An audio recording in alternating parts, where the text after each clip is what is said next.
I'm going to start calling this shit my damn Zoom birthday uniform. I throw this on whenever somebody have a Zoom birthday. And now I just realized, shit, I should just keep it as a consistent outfit whenever I do Blackest recap ever. And we're back here, Insecure, season 4, episode 6. We only have 4 more episodes left, everybody. So what I want to just say is that I like the continuity of each episode, where it's not some random day. We know that it's 4 months ago, some shit popped off, or we know it's the next day after the block party, which is impeccable because it is a perfect time for Issa to kind of sort of fully assess all her thoughts. Now, I've spoken to a few people and they've said to me that they felt as though this episode was kind of boring. But to me, I mean, Insecure can never be boring. But I didn't feel as though it was boring because it's a filler episode. If every episode you have with all these dynamics and all of these conflicts and all of these issues, that to me gets boring, right? You need to, a good series, and a series equipped with so many great writers and such a great story runner. I think that's the terminology that you use. With all of those components, you have to have something that is an episode where you kind of sort of pull a lot of bits and pieces. So enough with all of my sort of faux film analogies. Issa is sitting in the bed and she's rehashing a fight. Now, everybody knows that whether you get into a big argument or a small argument, if something like this happens, shit, you are thinking all the things you could have said, or possibly if you're a good person and you've grown, excuse me, I got to get my wine, or you have growth in you, what you shouldn't have said. Me, I would have been like, damn, I should have really said XYZ about the bitch. But anyway, she's sitting in the bed and then she's getting, phone calls from her brother who, can I just say, Amal has really sort of stepped up as this voice of reason. And it's kind of bringing it back where, like, you watch so many shows and the dynamics of family is kind of sort of played, especially when you talk about single people. The dynamic of family is not necessarily something you see that often, whereas where they pull Amal in, and he is that great voice of reason, and he called her and recapped with her, and Kelly was calling, and then Nathan's sexy ass. Nathan needs to shape me up in the back. Nathan makes that call to tell her how everything went, and she starts questioning herself. And one thing, when a good friend hits you with something that may be their assumption of you, or it may also be true, you really start to question yourself, right? And so she's questioning if she's a user. And so this whole episode is sort of a path of her sort of reconciling whom she is. So we see her now. She's looking at social media, all this great feedback. Again, congratulations on what you did. And I got my notes right here. Kelly is asking her, girl, what happened? Ooh, I hate those friends. You were right there, bitch. What you asking me, girl, what happened? I mean, there's other terminologies to use. Girl, what happened? You hugged the bitch after she cursed me out at my damn event. Thanks. But I don't know. Maybe she's looking at it as like this. And I'm diplomatic as shit. But I didn't really think that was necessary how Molly acted. And if I could replay it in my head, she should have socked the bitch in her damn lower lip so that she wouldn't be able to kiss Andrew at the end of the night. But anyway, she's up and then she starts realizing that, my apartment is a mess and it is self-care Sunday and I need to take care of myself, right? Because at the end of everything after this block party, friendships, everybody goes their way, you are left with self. And that's what she realized. So she starts cleaning up her apartment. I so felt this because there's so many times where things are going crazy or we come into conflict or things are going or something upsets you and you come home and your place is kind of not as neat as it should be. And you have, you've sort of not taken on a lot of these household chores. That in itself is a form of self-care. Don't let anybody tell you that it's all massages and doing your hair and pedicures and nails and shit. Self-care sometimes is taking care of the damn house because a messy place makes your mind messy. Deep.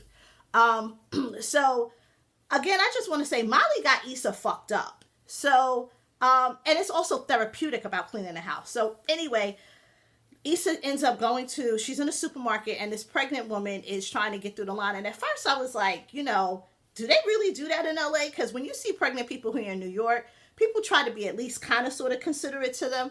But maybe that's her MO in that supermarket where she's always trying to get help. And, sad to say, pregnant people all automatically always, let me just say this.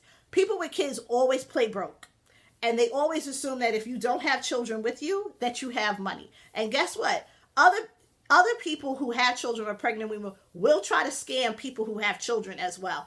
But anyway, Issa volunteers to do a nice task for her. And this is where it comes in, where sometimes when someone tells you you're a horrible person or you're a user, people tend to sort of try to do this complete sort of crisis PR on their image, and they try to sort of redo it. And I feel as though Issa was trying to redo that, where she's like, I'm not a user, let me help this woman out, and ended up not being able to pay for her damn groceries. First of all, it wasn't no groceries in there.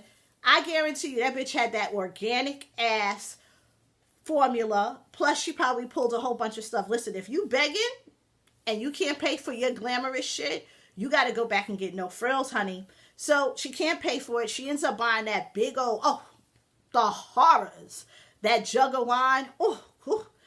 FYI, if you ever come to anything that I put together and you bring a jug of wine, you can casually sit in the corner and never ever speak back to me, okay? I have rules. You can bring box wine, but don't bring that jug of shit. So we end up, Issa is going to one of the bougiest things ever, a sipping paint, right? And as you all know, I have a BFA, so I'm not huge on sipping paints, but I think that it is an amazing social gathering, and it's fun. People do tons of them. It's really great. It's encouraging. Art is very therapeutic, and she bumps into 3 chicks from the DMV area. Now, I'll just leave it at that they're from DC, and look who's there, Kayla Pratt. And so these are 3 girls, and I love that dynamic, right? Where it's kind of still folding back into the numbers thing, right? Issa's core group is a quartet. So here she is filling in again. And listen, when you become an adult, it is so hard to make new friends. So I was getting really excited with this scene when old girl comes over and makes fun of her painting, and they say, oh, no, don't make fun of her. I felt all of that, the joy, meeting new people, going somewhere by yourself and having to introduce yourself to a clique, and people being open and wanting to meet you, and girlfriends and black girlfriends. And then, they say, listen, we're going to go get a drink. Do you want to come with us? And Issa comes, and then they start speaking about what they do and what she does.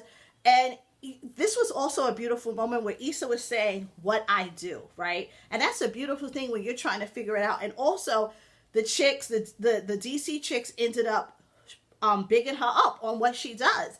And, I don't think I've ever seen Tiffany, Kelly, and Molly big her up. But, also when we fit into these groups of people, a lot of times your inner circle is not the people who are going to compliment you.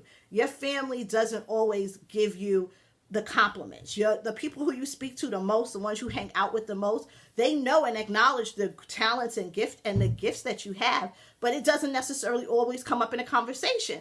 And these girls were outsiders, and they were able to give her that boost of confidence. So they go to the bathroom, and Issa's giving you a rundown of where all the men's at. And I'm like, Issa, if you know where all the dudes is at, bitch, why didn't you date him? How did you end up with TSA Bay busting out your guts? So anyway, all of a sudden she's talking. I thought homegirl had OD'd in the bathroom, because there's a huge community of black people that are now on opiates. So I said, oh shit, homegirl done OD'd in the bathroom and shit. So anyway, they come out and they done played a damn dine and dash, leaving Issa with the bill and leaving her with a piece of paper that says that they were on doing some shit for their bachelorette party, and one of the things they had to do was meet a stranger and leave. Some shit. This is why I'm not in bridal parties, because I don't participate in stupid shit like that. This is why I've never been in anybody's wedding, because if you ask me to participate with some dumb shit like that before you get married, I'm gonna kick your ass. So I felt so defeated when that happened to her, and I think that she thought that great things were going to come out of this, or at least that endorphin high of having a great time with other black women, other black professionals. And look, the bitches done played her, oh God, it was just terrible. And then we roll into a scene of Issa's subconscious where she roll up on a bitch and hit her with the painting. But really what she ends up doing is sitting in the car at the stop sign, watching these girls kind of just walk away. These bitches walked away. They didn't run away. They didn't get in an Uber. That's how you know bitches is bold. When you go to another city and you play people from that city, you should get your ass kicked. But I'm team no growth. All right. And this also goes to show you with Issa, I'm just going to implement this in. She feels like, damn, I can't hang around anybody and watch this big fallout, or my crew is all, personally, she feels as though they're taking sides or something like that. And they may not even be taking sides, but this is why you have to diversify your friendships. You diversify your retirement plan, you diversify your mutual funds, diversify your friendships. That's why I got friends from elementary, junior high, college, my very first job, when I was chilling in Miami, when I was everything. I got a good friend in many places. So when X act up, I can go hang out with another person. I have not felt lonely in eons. I will not let myself be defeated with just having one friend. Oh shit, you know what we forgot to mention? That Issa gave that old ass dude a ride. And again, she was trying to extend herself to be a better person. Whew. He wore my patience, because he is like a lot of older people. I always call it boomer fatigue. When you help out older people and they become entitled. Motherfucker got out the car and didn't even give her no gas or no shit like that. He was so ornery and annoying. And you want to do good deeds for your elders and your seniors, but he pissed me the fuck off. God. All right. Now, anyway, Issa's damn near on the verge of tears. She decides to drive to her mother's house, which I love, because so often she has dibbled and dabbled in creeping with men or going to her friends, and you haven't really seen the relationship with her mother. And I had always thought it was a level of it being dysfunctional, but it didn't look like that. And they had a really great warm heart-to-heart where the mother said, listen, and this is another thing, stop thinking that because people have fulfilled these traditional gender roles in society, where she says, well, when you were my age, you had a kid and a house and a husband. That does not define success. That does not define the peak of life. And her mom goes to tell her, I had 2 kids that were technically mistakes. That was a big aha moment, where, because everyone likes to think that they came from these planned pregnancies, and that's not always the truth, So they have this really great heart-to-heart, and Issa also says to her mother something that I think we can all very much come to terms with and know that it may have been said at some point, where Issa had overheard her mother say to her, you said I had my hands in everything. And then she said, yeah, but that's because you do so many things well. How you interpret things can really hit your self-esteem so often. And I think also when we think of our parents and their tone and their cadence and how they speak about certain things that we do, sometimes we definitely have a feeling of defensive. We don't always definitely think that, oh, wow, we're so amazing, especially with Black mothers. So she ends up going back home, realizing, shit, she don't got no food in the house. And she decides to hit up an Ethiopian place. Why is every Ethiopian restaurant named Mercado? And isn't Mercado Mercado is Italian. Oh, right, because Italy did invade Ethiopia. But anyway, she goes to get food, and guess who she sees at the damn counter? Oh, Molly. Now, Team No Growth would have went up and been like, bitch, what was you talking about last night? But instead, Issa said in herself, and after looking in the mirror, that she could not bring herself to go in right now because shit was still kind of hot. Even L. Kelly had called and said, did you call Molly? And she gave some adult-like advice, but I didn't really think that it was as introspective. How everyone handles insults and interpretations of friendships from long-term friends. Again, Kelly's the outsider of that scenario. So Issa's staring, seeing Molly. Molly's on her phone, whatever. Again, also, don't introduce people to your favorite restaurants, because if you don't mess with them no more and you see they ass there, it is your fault. I will say that. I take it from experience. But she realizes that she's unable to come face to face with Molly. Shit just popped off a day ago. It takes some time. So in all, I would love to say that this episode was very introspective of how many of us definitely feel when we've ever had conflict with someone who we are very, very close to. We question ourselves. We question all of our faults. They become heightened. But guess what? Issa turns her ass back around, comes home, sees all of the really great feedback that she's gotten on the block party. She has her own aha moment, and she realizes that she has a name to what she created. And that is the most beautiful component of it. We've seen Issa for 3 seasons not know what she's doing. And guess what? Issa knows now. Congratulations to me for getting out the bed for doing Blackest Recap Ever. Follow me next week, and I'll see you. Subscribe, hoes.